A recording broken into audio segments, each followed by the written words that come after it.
the international launch of If Weight Dies, bilingual poetry by Zhou Yaping. My name is Alicia Liu. I am the moderator of the event today. So today, the Poetry Reading Book Club is part of Global Youth Readers, an international youth reading exchange initiated by China National Publications Import and Export Group. Following its successful debut at the London Book Fair this spring, this is the second event in the UK with a spotlight on contemporary Chinese poetry, featuring If the Weight Dies, a bilingual collection of poetry by Zhou Yaping, contemporary Chinese poet, acclaimed filmmaker and producer, published by Phoenix Literature and Art Press. In China, Zhou Yaping is a familiar face as a TV producer for major TV networks, China Central Television. Despite his success as a documentary filmmaker and TV producer, Zhou's first love has always been poetry.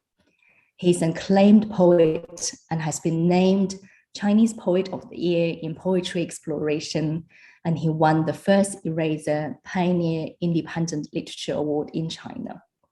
His poetry has been published in China, the UK, and the US.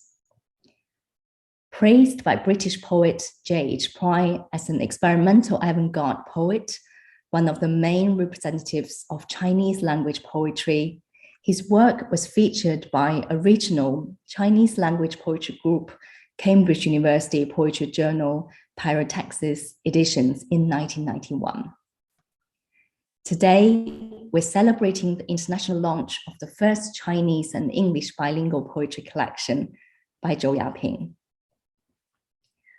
At the event today, we're delighted to be joined by Zhou Yaping and two of the three translators of the collection, Suzanne Zheng and Professor Paul Manfredi, and several Chinese poets, Lan Lan, Feng Yi, Li Hui, publishers from Phoenix Literature and Art Press, and China National Publications Import and Export Group.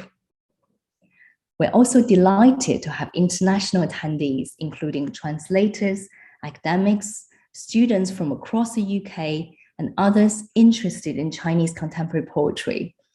I know there are lots of people dialing in from different parts of the world, including the US, UK, Amsterdam, Romania, and even India. So today, Suzanne will speak to Zhou Yaping shortly to discuss his poetry and his new collection. As the audience, you're invited to ask questions.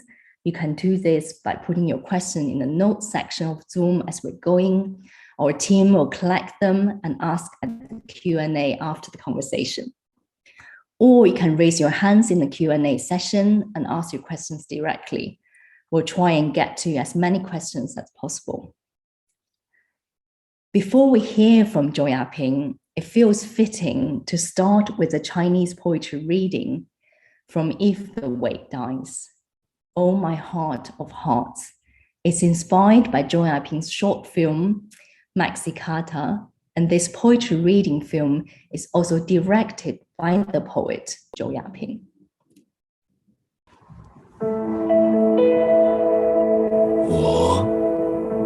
透露我的几个小秘密。第一，我很少睡觉，也就是说，我扣去了一部分我死去的时间。第二，我喜欢纸，尤其喜欢飞机上的清洁袋，我没有吐过。第三， 我还喜欢蒙娜丽莎，但她是睡着的蒙娜丽莎。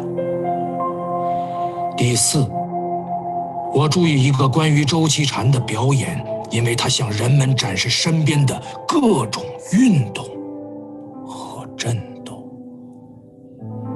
第五，我进电梯时有一个期待。 就是遇见豆腐。豆腐是22楼那只狗的名字。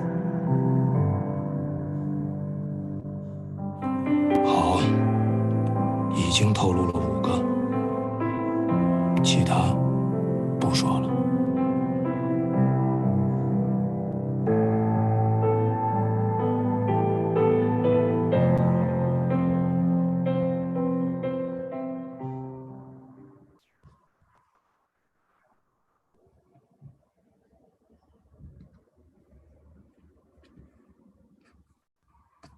I feel mesmerized every time I listen to the words and watch the visuals. It is really when film becomes poetry. And now I would like to introduce Paul Manfredi, who is a professor of Chinese at Pacific Lutheran University and is joining us from Seattle in the US today. He's a sinologist and also the author of Modern Poetry in China, a visual verbal dynamic. Good morning, Paul. Oh. Yeah, sorry, there we are. Don't worry, it's very early at your side. So I was going to say a few words about modern Chinese poetry. Is that yes? I was going to ask. Okay. Yes. All right. Then let me first of all begin with gratitude for being invited today. It's really wonderful to be here. It is 6 o'clock in the morning, so I'm still waking up. My apologies for that. But I'd also like to start with just a bit of a disclaimer. First of all, we are all listed as co-translators on this work, but actually Suzanne Zheng is the principal translator, and so I want to make that clear. I think I'm at best a consultant in this situation. So Suzanne was really the one that drove the project and did most of the wonderful work that resulted in this publication. So I'm grateful to Suzanne for being brought along. Is maybe what I want to say. The second one is I noticed in the announcement that I'm listed as a poet. I would love to be claim the title of poet, but I don't think I can really do that. So my research is mostly on poetry and visual art. So that's that's what I do. But actually writing poetry, it's been 30 or 40 years. I'm still planning on doing that someday, but I haven't gotten there yet at any rate. So yeah, I intend to do this in a very, let's say, quick fashion. I don't know, we have all kinds of people on the call today, so that's wonderful. I don't want to make any assumptions about the background knowledge. Obviously, there's a spectrum in terms of what we have today. So just very briefly, I'm going to start at the very beginning and then move up through more or less the present in 2 or 3 minutes. Right. So I think that the first thing to say about the what we call modern Chinese poetry is that it's actually datable, which is in and of itself, I think, an interesting thing. So we're at roughly year 102 by my count of what we call modern Chinese poetry, which is to say that in the year 1920, it began rather abruptly, I think is the word, with Hu Shi's publication Experiments, or a book of experiments. So what's notable about that is just that there was a heavy consciousness among the writers early in the 20th century that something needed to be done with poetry, something needed to be changed with poetry. And everybody was focused on what was going to be new and therefore breaking from the Chinese poetic tradition. The Chinese poetic tradition, for those of you who are not aware, is massive and highly significant, and by some people's estimation, the greatest accomplishment in culture for humanity, if not just for China.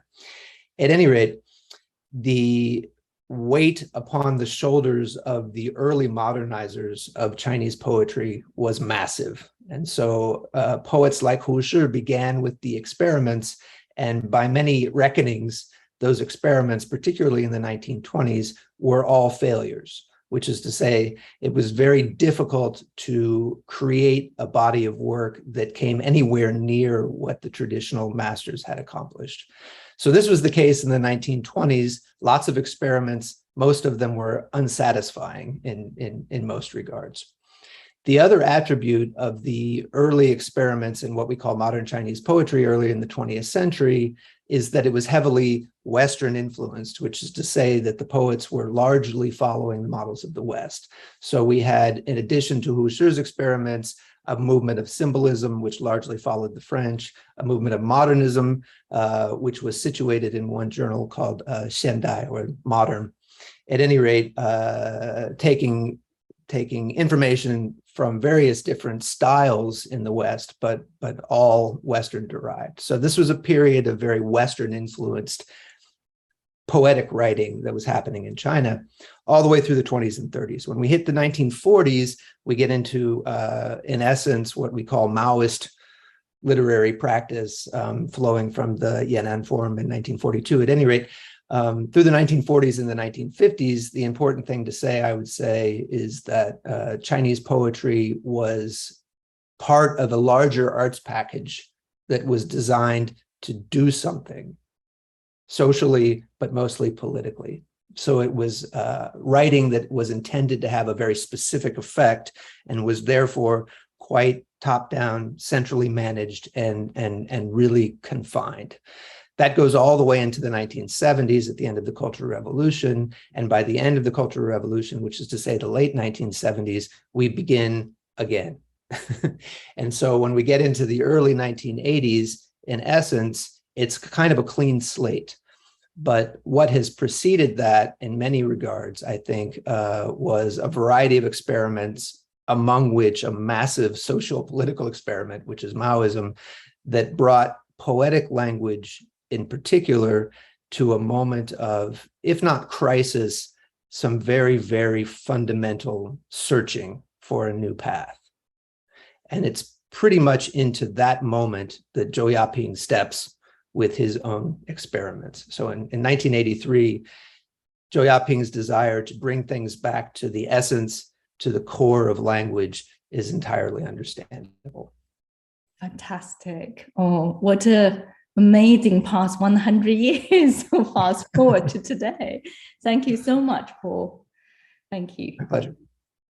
So we're incredibly lucky today to have another translator that just been mentioned by Paul, of the poetry collection with us. Is Suzanne Zheng. She's a translator and English and Chinese comparative literature critic. I have, welcome, Suzanne. I have actually, Suzanne, read a really moving Chinese article written by you on Zhou Yaping in Your Eyes. As a poet, as a documentary filmmaker, as a husband, as someone who travels in China and around the world with his eyes through his film work and his heart through his poetry writing. All these different identities has been reflected in Zhou Yaping's poetry writing. So I'm really looking forward to the in-conversation between you and the author today. While we listen to the conversation today, if anyone has any questions, could I please ask you to put your questions in notes, and we'll be collecting the questions for the Q&A session afterwards. But if you could just bear with me for just one moment before we start the main event in conversation, could I just ask everyone to turn on your camera and hold up the poetry book if you have it with you. We'd just like to take a group photo, if possible.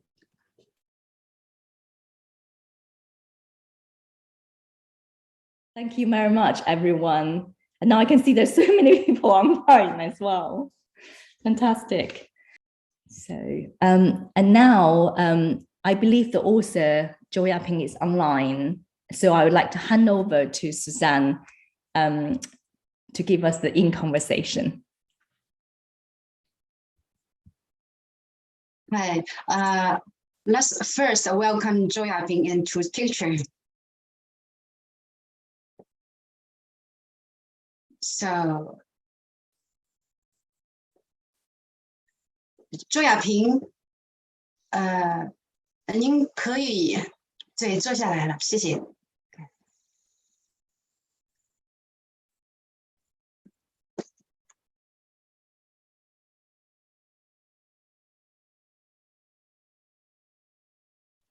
Okay, so 听到吗？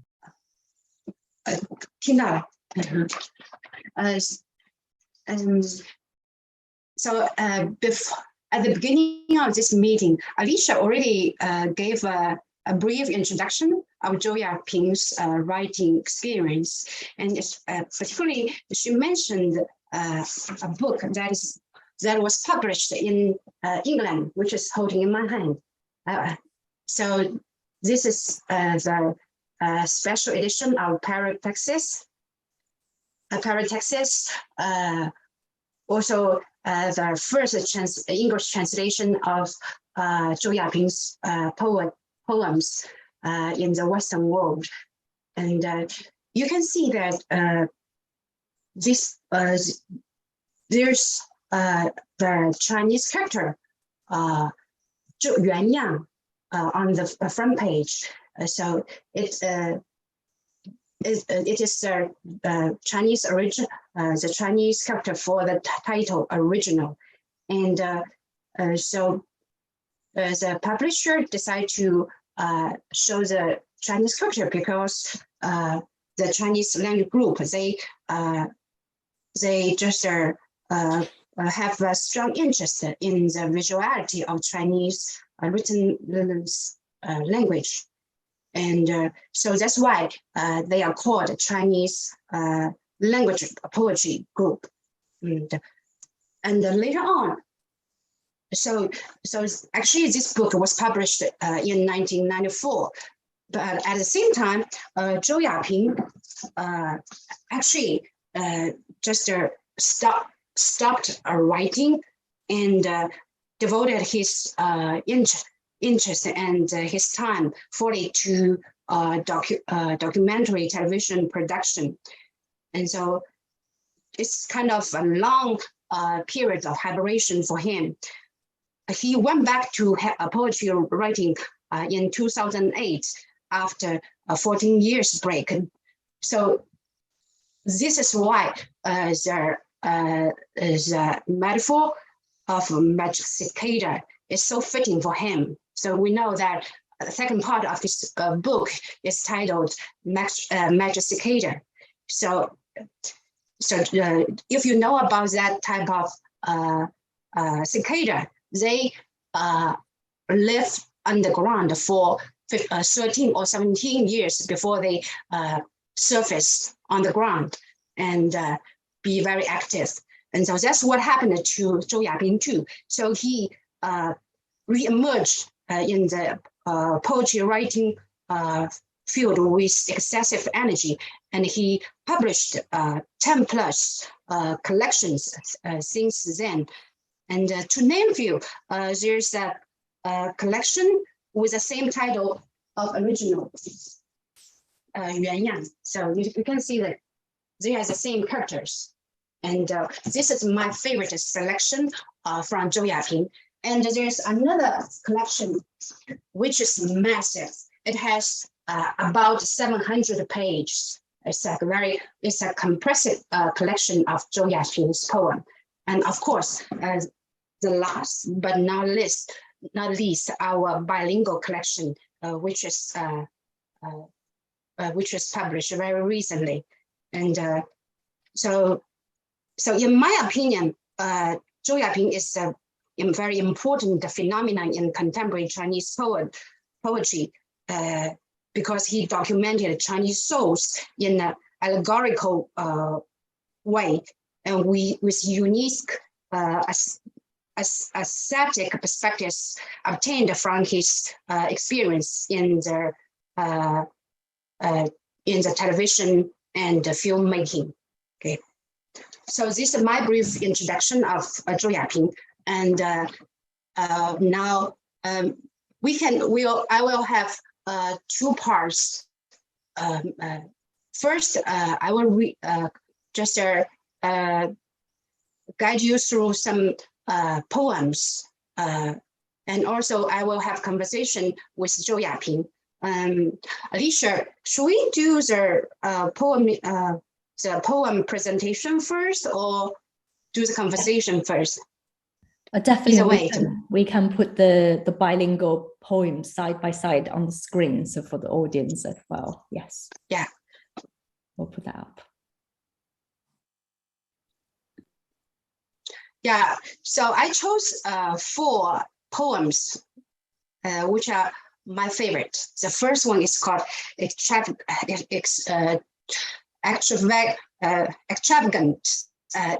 Illumination. And so it's very short.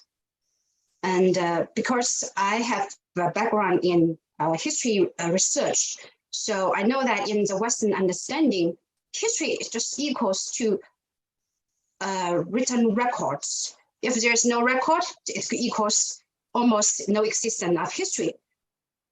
You know, in China, they are writing, they're trying actually in their practice, they are writing epics, which are as grand as Divine Comedy.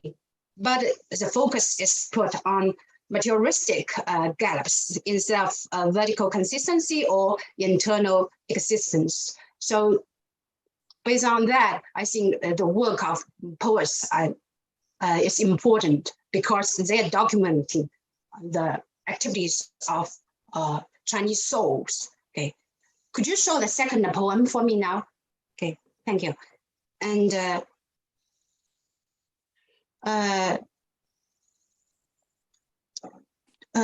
to me, Zhou Yaping's poems are special and fantastic because I see them as powerful allegories, especially like this one.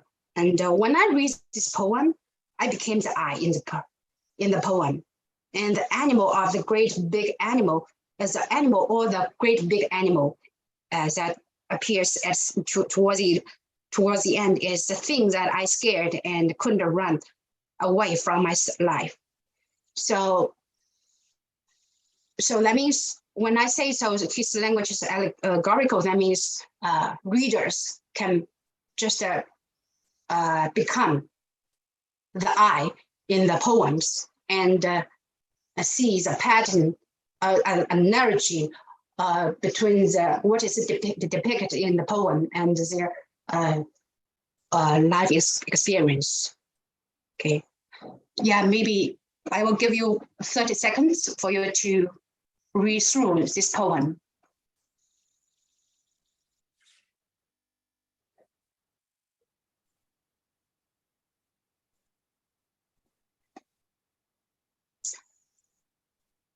So in this poem, so what I feel is that, so I want warmth, but I'm lying by a great big animal, touching its ice cold face. The contrasting feeling is very touching for a reader. Can we move on to a third poem? Okay. Thank you. So Zhou Yaping prefers visual scenes as his tools in the poem construction. So in this poem, he depicts his feelings with images and emotions. So I see a very dark feeling in the first line,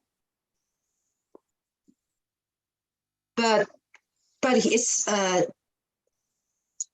he makes a very surprising shift in the poem from the metaphorical image of skeleton for oneself to a much tinier self who is jumping from the skeleton's eye socket.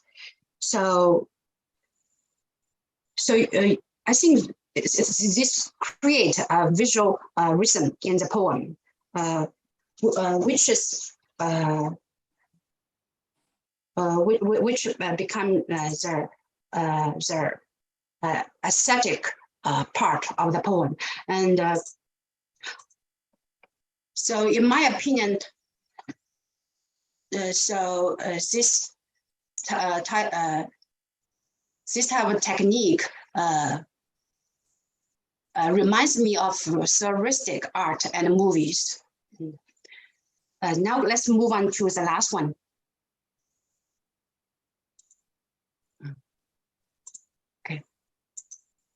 this poem is visually unique in terms of stanza structure. Okay, if we read the content, to me, it is playing a zooming game. So the focus of attention starts on a tiny portion of the detail, and then expands wider. So the focus expands wider and wider until the complete the detail is fully in focus. So the delay of the detail completely in the focus expanded our attention on it, which boosts the effect of the reader's empathy with a weeping horse. So at the same time, so the line forms a neat triangle, providing a visual appeal to the readers. So I bet it is a director's artistic perspective reflected in the construction of the poem. Okay, so these are the 4 poems I would like to share with all of you. Okay.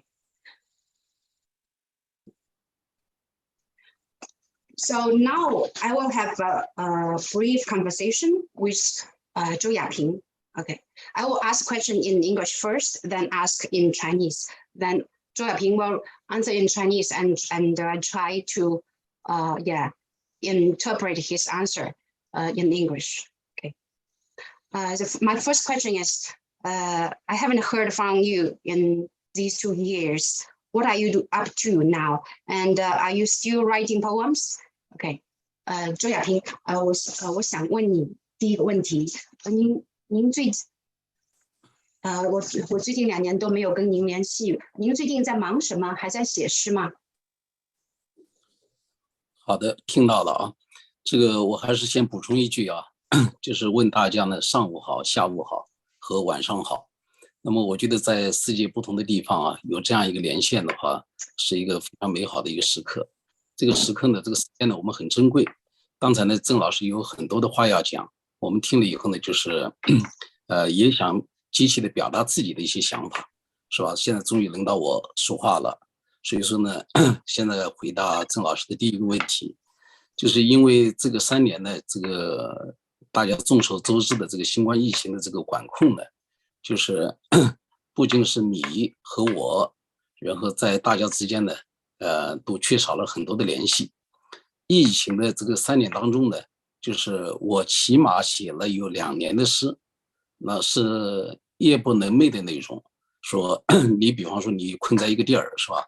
没有了白天，也没有了夜晚，就是白天和夜晚之分呢已经看不出来了，是吧？那就写诗呗，是吧？那么我的同仁们也为我印了2本集子，是吧？一本呢是叫颠三倒四，还看错了菊花这样的，还有一本呢是挺可爱的，是吧？我在这样一个年代里给自己增加一些欢欣的感觉，叫呵呵亚平哥。但是呢我最漂亮的一本诗集呢仍然是这一本如果麦子死了，是吧？那么把刚才的2本书和这本诗集来进行一个比较的话，最大的区别呢，就是说我最近的写作呢就是更加的口语化了，那么也更加的这个直击现实，也更加的直击我们的生活。郑老师。Zhou Yaping, he say good morning to the friends in United States and good afternoon to his friends in the Europe, and he said because of lockdown during the pandemic, so all of us have much fewer communication, and during the 3 years of the pandemic, he almost spent 2 years writing poems, and it's a way of writing without stop, day and night, and because when you are trapped in one place, you have nothing to. There's no difference between day and night, and there's nothing you can do besides writing, and so then he, during this period of time, he published some more collections, including the one called Mistaken the Chrysanthemum, and also another book called Hey, Brother Yaping. And but the prettiest and also his favorite is If the Wheat Dies. And if you compare these Chinese recent collections to with the bilingual collection, the language is more colloquial and it's more directly punching reality. So in the style, in those two Chinese collections. So that's what he said. 周老师，您可以问 Okay, let me ask the second question. Okay, so my question is, Zhou Yaping, you abstain from sentimental writing, or in Chinese, 抒情诗, which could be translated to lyric poetry, but maybe not very fitting. So, but to me, you are still an emotional poet, because I see despair, depression, loneliness, excitement, and despise in your poems.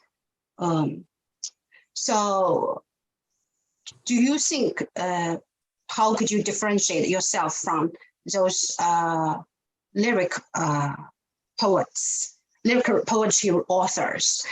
Okay, 周老师，我的第二个问题是，因为我知道您说过您不喜欢抒情诗，但是在我看来，您还是一个非常感性的诗人。我从您的诗中能读到绝望、孤独、抑郁、兴奋和鄙夷。您觉得您跟这些抒情诗诗人到底区别在哪里？这个要非常简洁清楚的回答这个问题，那么也是要防止产生一种误解，因为在诗的形态当中呢，抒情诗和叙事诗呢，它也是两个基本的一个方式但是呢，就是在我们的汉语的这个诗歌当中，或者说呢，在我们这个诗歌的这样一种诗歌的潮流当中呢，就是它有一种抒情，这样一种抒情呢，它是完全文艺化了的一种文体，就非常文艺化了的一种文体。那么如果我直白的说，如果是我是在面对我的中国的读者，是吧？他们接触过大量的这样的诗歌，是吧？他就知道我说的是一个什么意思。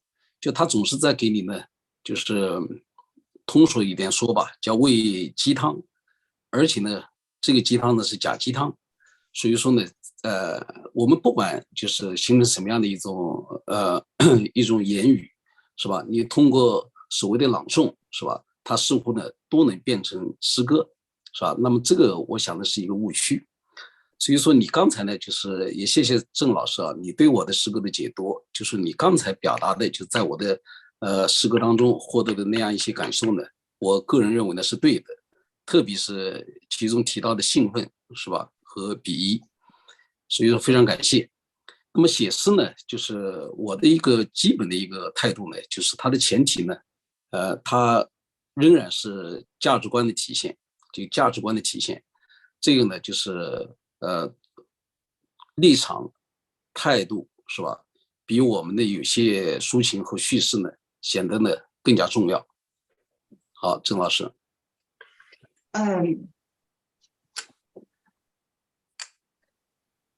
So, yes. So first he wanted to clarify. So actually, because there's misunderstanding, in order to avoid misunderstanding, because in basically there's for poetry there's two categories of poems. One is lyrical, and another is more narrative. And so, but what he goes against is a certain type of lyrical writing or sentimental writing in Chinese poem. So this type of lyrical writing, say, feed you with chicken soup,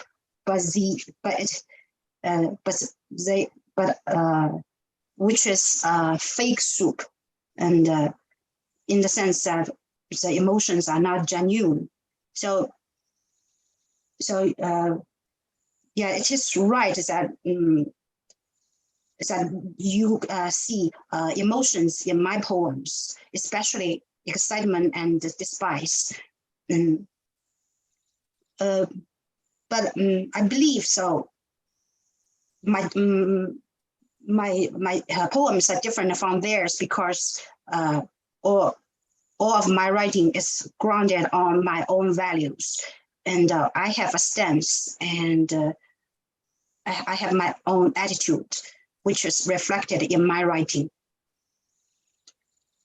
Okay, so this is basically what he said for the second question, and so I will ask a third question,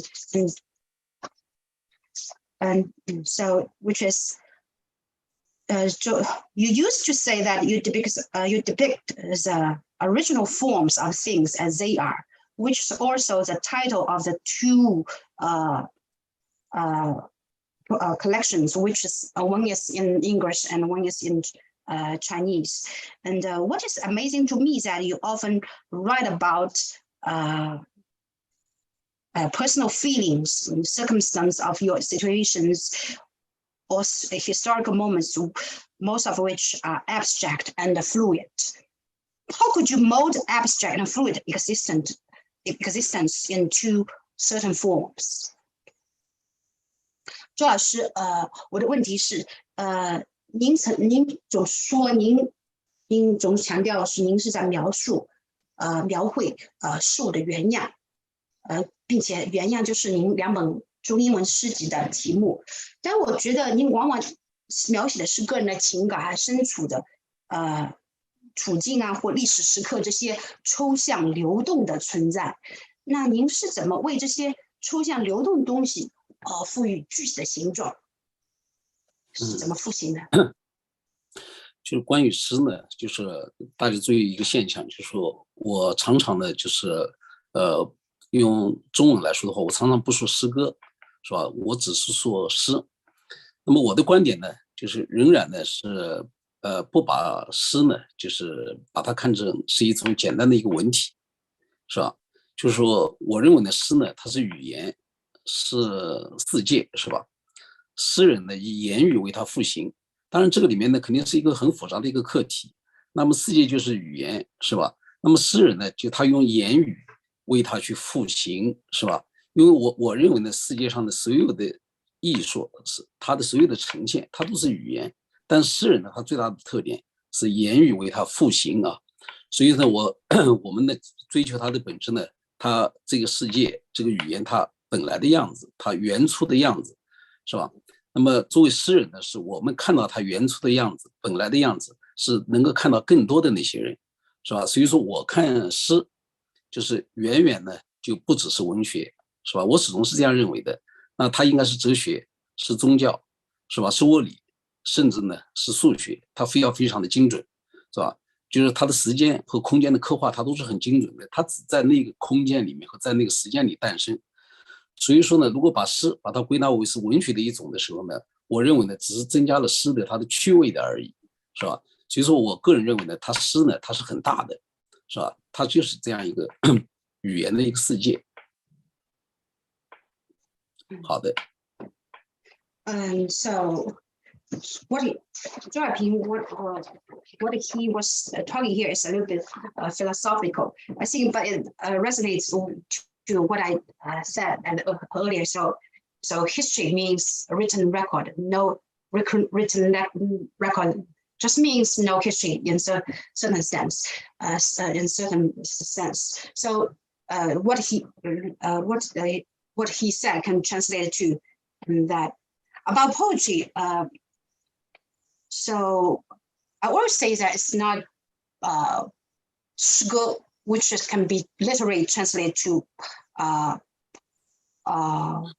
poetry and songs in English, but I prefer to call it 诗, because that means just omitting the song part.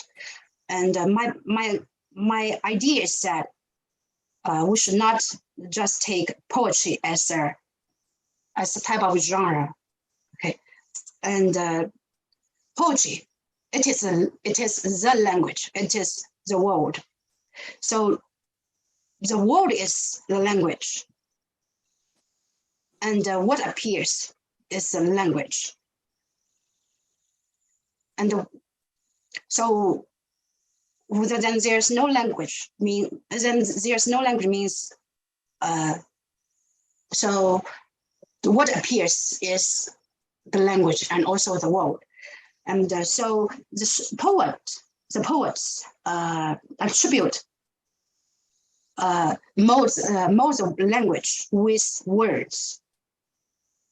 So of course, it's a very complex question, and but when we as poems, we pursue essence and the original forms of the world. So as poems, we are the people who see more than common people. And as I see it, it is not just a type of literature, because what any existence happens in time and in certain time and in certain space. So it's not just a type of literature, it's also a type of philosophy, a religion, and also relates. It is physics and maths. So it is everything, and literature is just merely a very interesting side of it.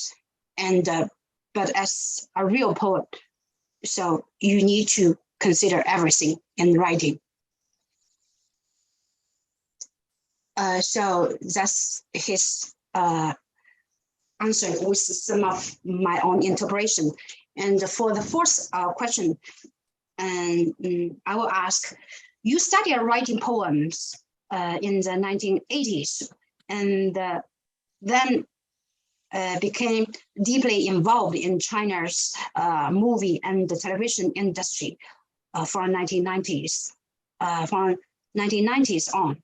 So what changes do you see in Chinese perception of poems in the context of the burgeons of the mass media and the internet in China? What made you go back to poetry writing while you are at climax in your career in the television industry? Okay. 周老师，第四个问题想问您的是，您在80年代开始写诗，然后在1994年左右开始转入影视行业，在这个大众媒体和互联网相继兴盛的背景下，中国人对诗的态度经历了什么变化？并且特别是在这个变化中，您为什么转身反而回到写诗？特别是您已经是在这个热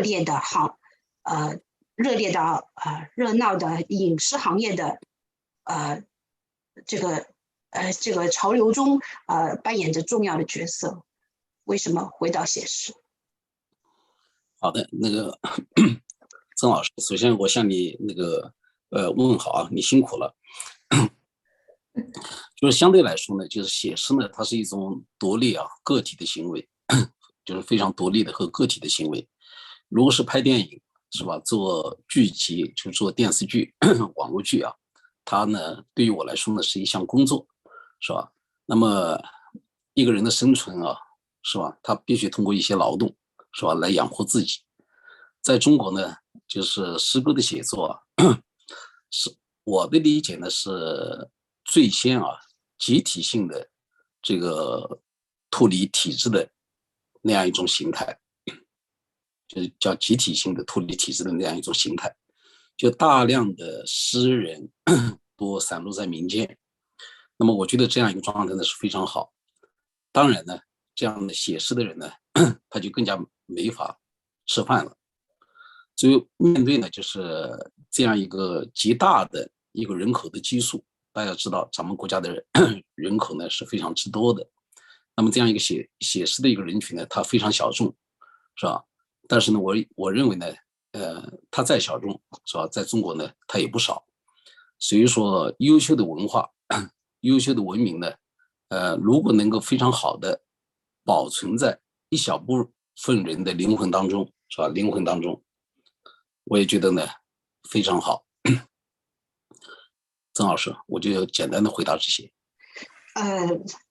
So briefly, Zhou Yaping said, so because China has a big population, and so the television and the mass media is for the majority, and but poetry writing is a thing for the minority, but still it's okay, and though a fine culture and the civilization is preserved by the minority. I think it's fantastic. So I think I can stop here because it has been a long time. Okay. Thank you, Suzanne. Thank you, Zhou老师. It's been a wonderful conversation, quite mind-blowing to talk about poetry language, and we've learned so much about the author, the poet, and the inspiration behind your poems as well. So I think now I've already seen quite a few questions in our Q&A section. So we will be inviting audience to join the Q&A session shortly. We actually have one participant, James Brody, who is based in Edinburgh in Scotland. And he's a poetry-loving Scotsman, studied Chinese and lived in China for many years. But unfortunately, he's on his way to Glasgow today, so he couldn't join us live. He has recorded a reading of his favorite poem in the collection, and he also has some questions he'd like to share with the author, Zhou Yaping. So let's just play a quick clip of his recording, if possible.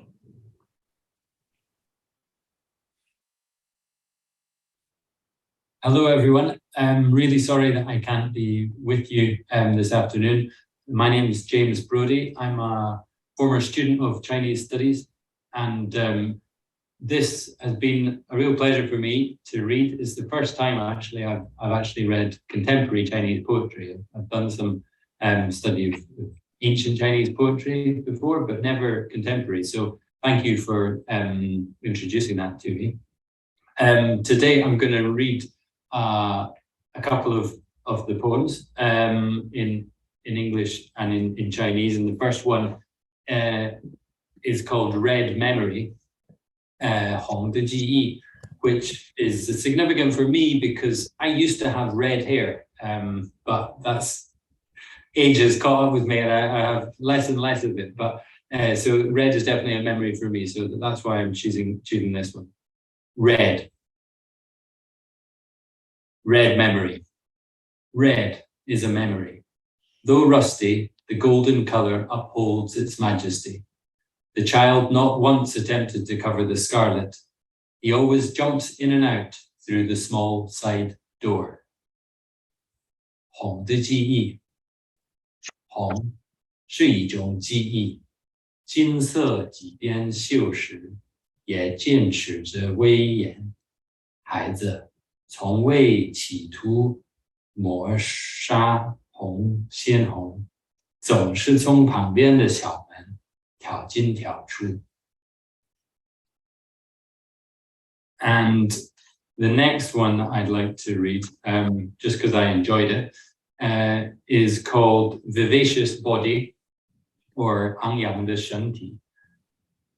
In the sky above the wheat field, birds fly. People in the wheat field form lines. They blame themselves. Why are their palms so thick? Why are their buttocks so sturdy? Why are their legs so heavy? Only a child riding on shoulders still thinks of flying.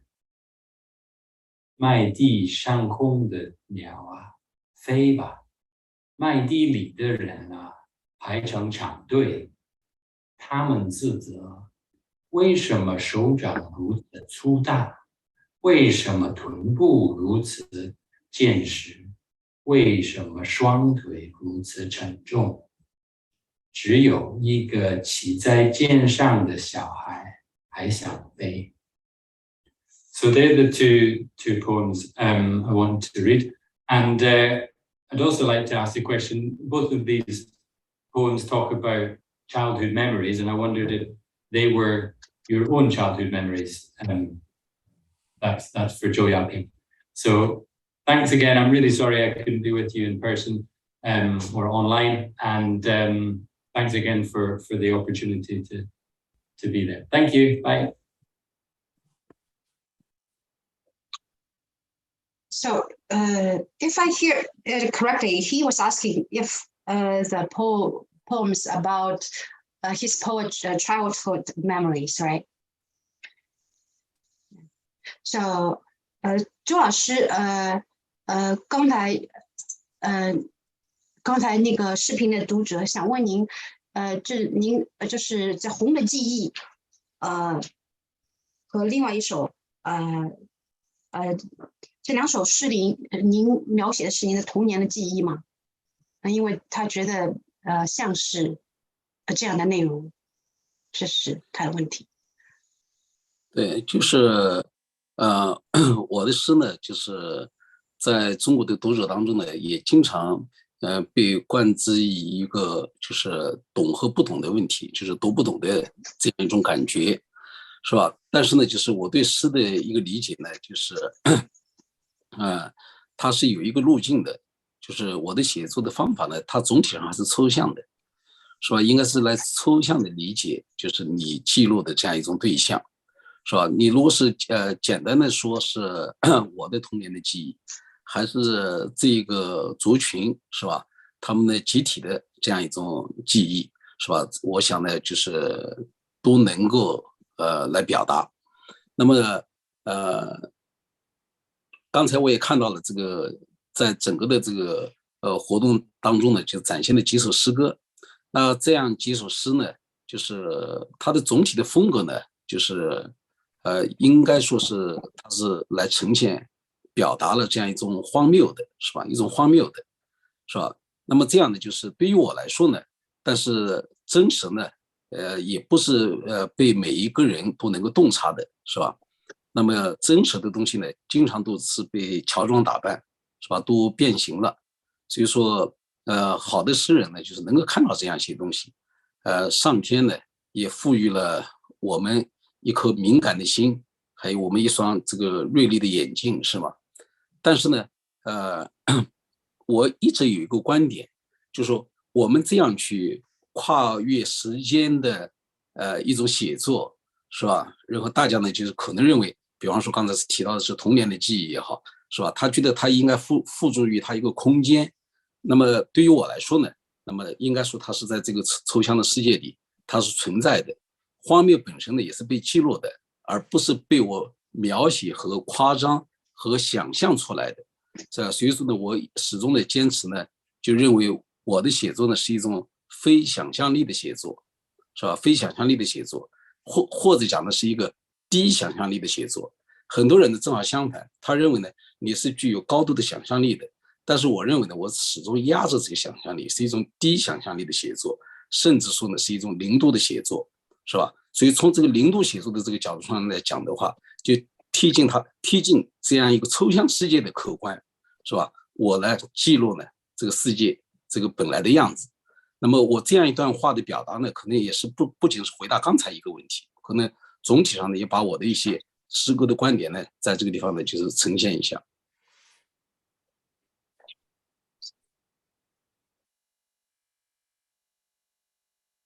Okay. So Zhou Yaping said a lot. So based on my understanding of him, so let me interpret his answer. So Zhou Yaping said it. So for my poems, there's always a question: if you are understanding it or misunderstanding it, and I think so. Even for the poem like Red Memory, it's not just about my childhood memory. Actually, it's more about the collective memory. So it's not based on my imagination or my personal things. They are happening that existent in real space and time, and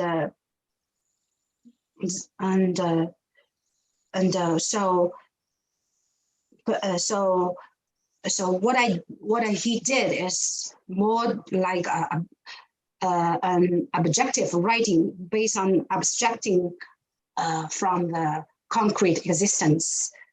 And I'm not sure so what my translation is too abstract. So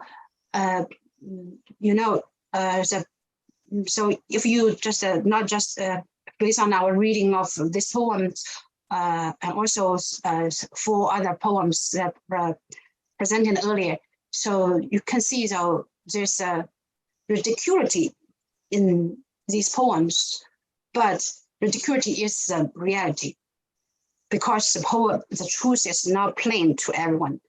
It is disguised most of the time, and in most situations, so the reality is rendered out of shape. And but what I'm doing is I'm trying to record the original forms of the existence, which means I'm striving for a non-imaginary work or low imaginary work. That means I make a zero distance record of the existence and record the original form of the world. And because as an excellent poet, I can see through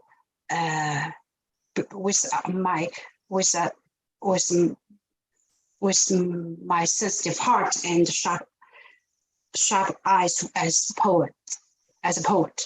Okay, so I think that's summary of his answer. Okay, Alicia, so what's the next step for us now? I would just about to interrupt, because I've just realized we've got so many questions actually in the notes section. Some are really in depth, asking about specific poems, and I'm not sure. Actually, we're kind of running out of time now. We have asked the publisher to translate some of the questions into Chinese to the author, just to save some time. But I feel like, do we have time to maybe one question, or should we invite? I'm fine. I'm fine to continue. So just depends on. Yeah, I know some of the people might be kind of running out of time. Maybe it'd be good to just to kind of let the people who is asking questions to say hi, I think, on camera, just kind of show their face with the questions for Zhou Yaping, so that he knows who he's talking to. And afterwards, I think even if we can't answer all the questions in detail here at the event, Zhou Yaping will write them down, and we will send the answers by email afterwards as well. Maybe we just quickly, I'll just name check all the lovely people that put their comments in the notes chats. I think Dr. Cosmina Bruno, would you like to just quickly say hi? Hello, hi, nice to meet you all. Yes, I think Dr. Cosmina is based at SOAS, University of London, and he's been following contemporary Chinese poetry, and Cosmina will put the answers, from the author to you properly post-event as well.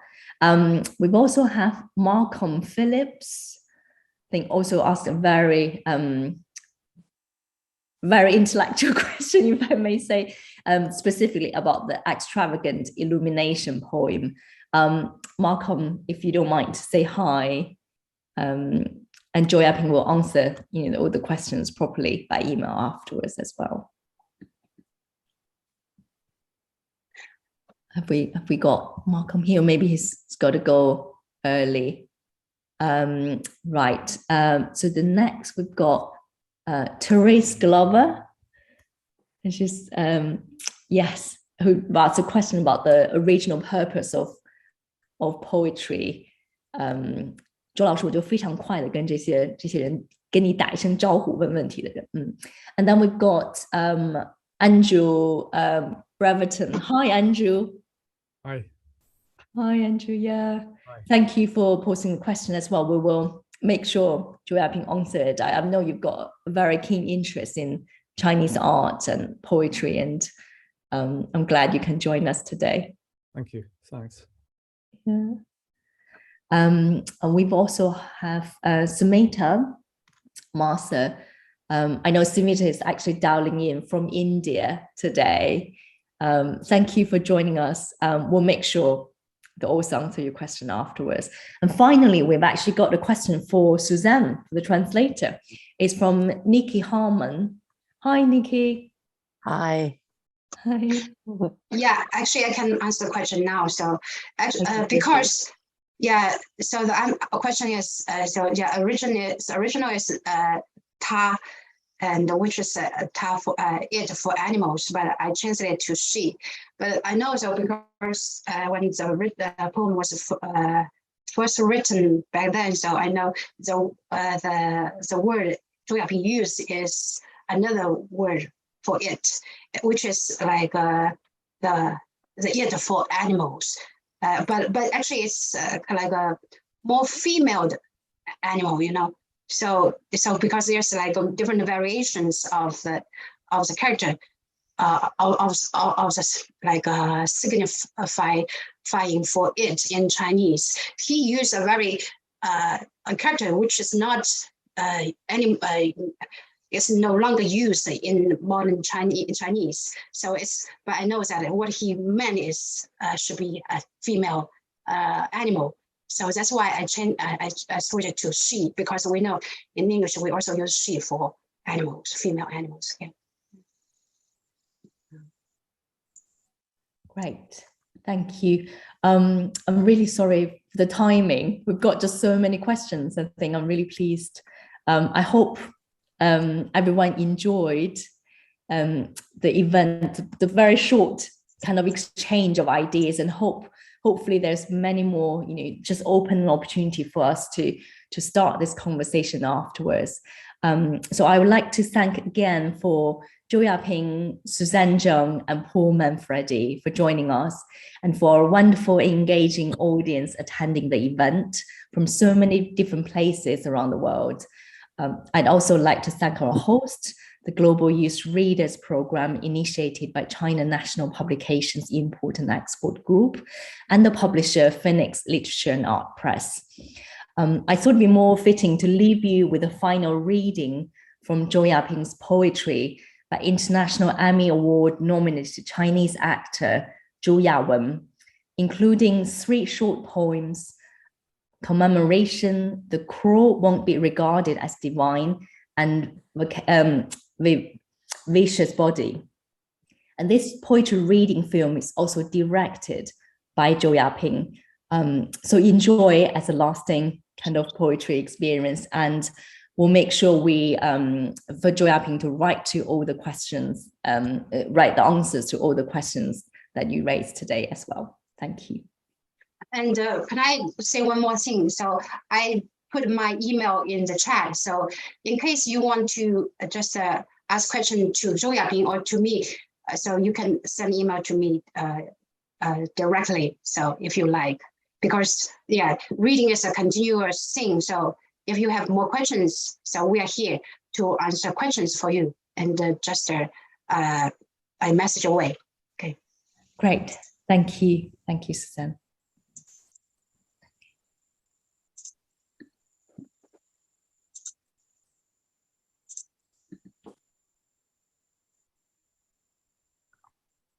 风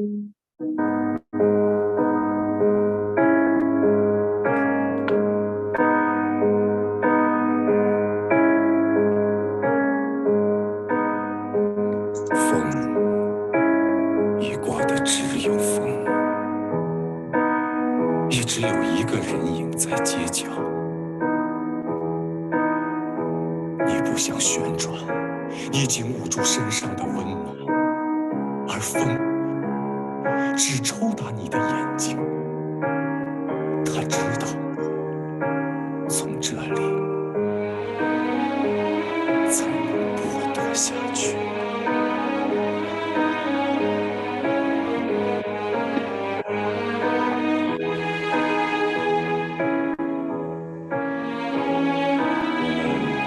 不会把乌鸦定为国，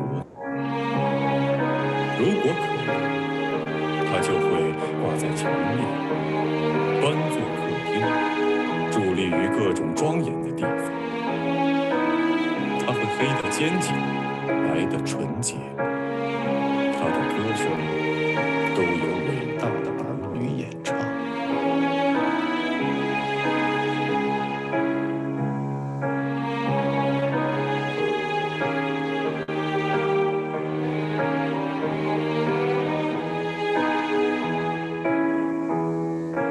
麦地上空的鸟啊，飞吧！麦地地里的人啊，排成长队。他们自责：为什么手掌如此粗大？为什么臀部如此坚实？为什么双腿如此沉重？只有一个骑在肩上的小孩还想飞。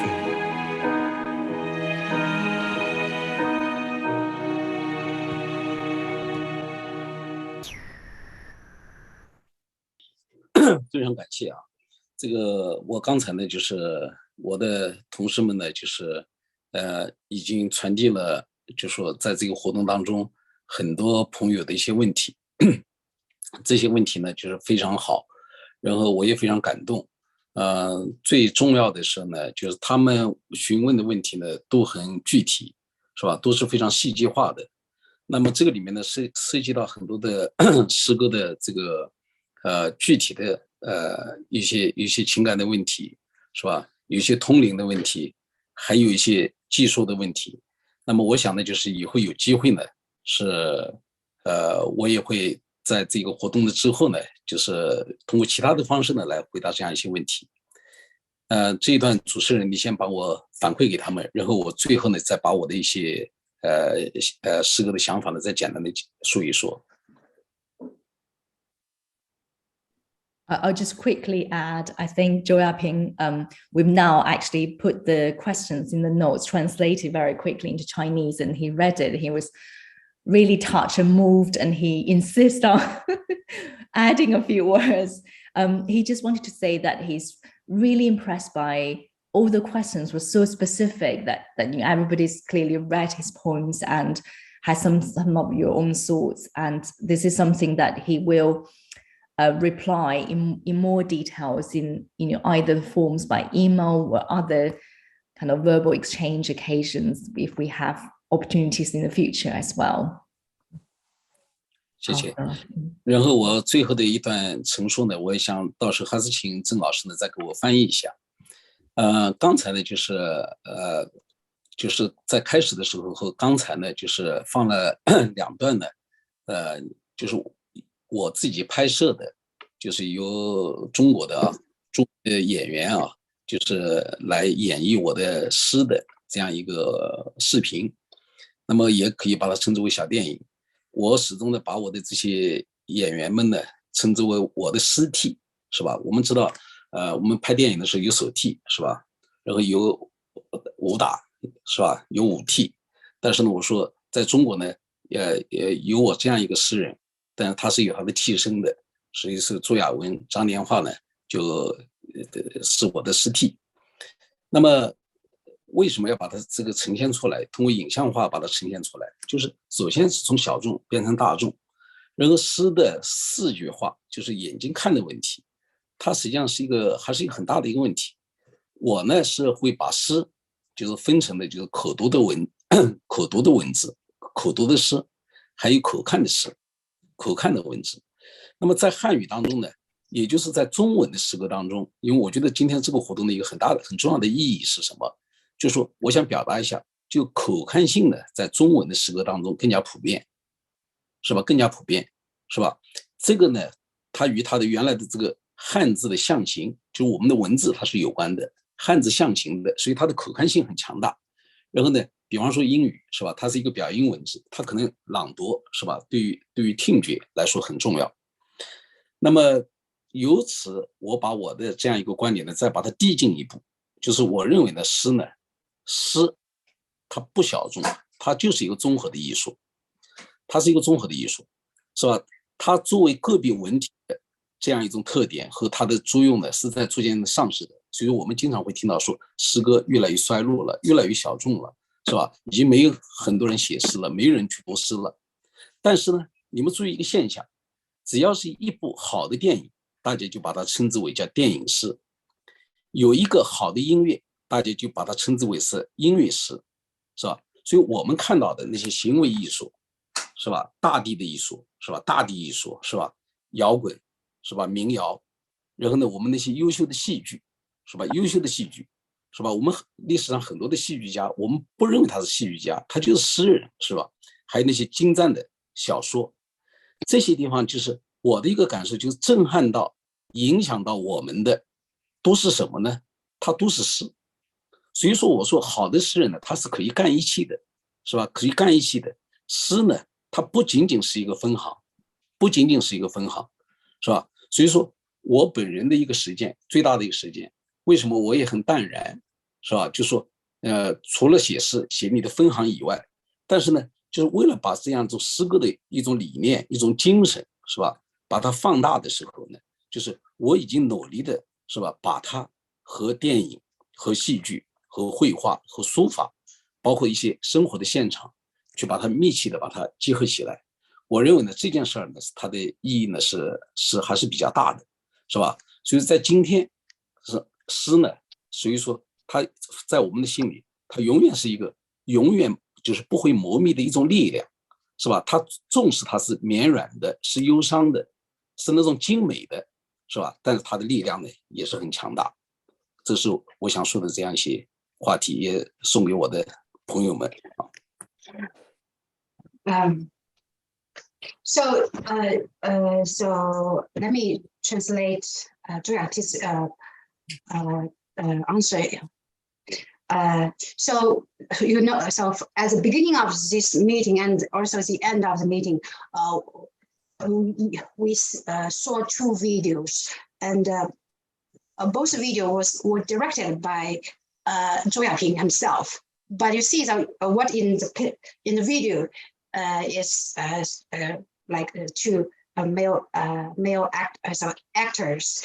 So these actors are just like the poets, like a replacement in the image. Okay, so it's just so they are representing him in the video, and so what he did with this video is he's trying to bring the poetry, which is a minority phenomenon, in to the mass audience.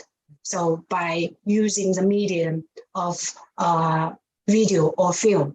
And so another thing is that in my understanding and his understanding of poem, he think poem can be categorized into two groups. One is like readable or recitable. And another type of the poems are visual. So I think and in Zhou Yaping's opinion, so the visual part is more important in the modern Chinese poetry, which is related to the graphic property of Chinese written language, and he believes poetry should be comprehensive art. So I mean, its original role or function as an individual genre has been gradually lost. So when people, poetry or poetics actually just means the essence of art. So when someone did something great, they will call him a poet. So if you make a great movie, you will call it a cinematic poem. If you make a great piece of music, you will call it a musical poem. So even for other art, like installation art or performance art, or rock and rolls or folk songs, they can also be considered a poem if they did a great job in surprising us or making great impact on us. So in that sense, great poems, they can do anything, and they can make anything into poetry. And so that's the summary of his answer. Okay.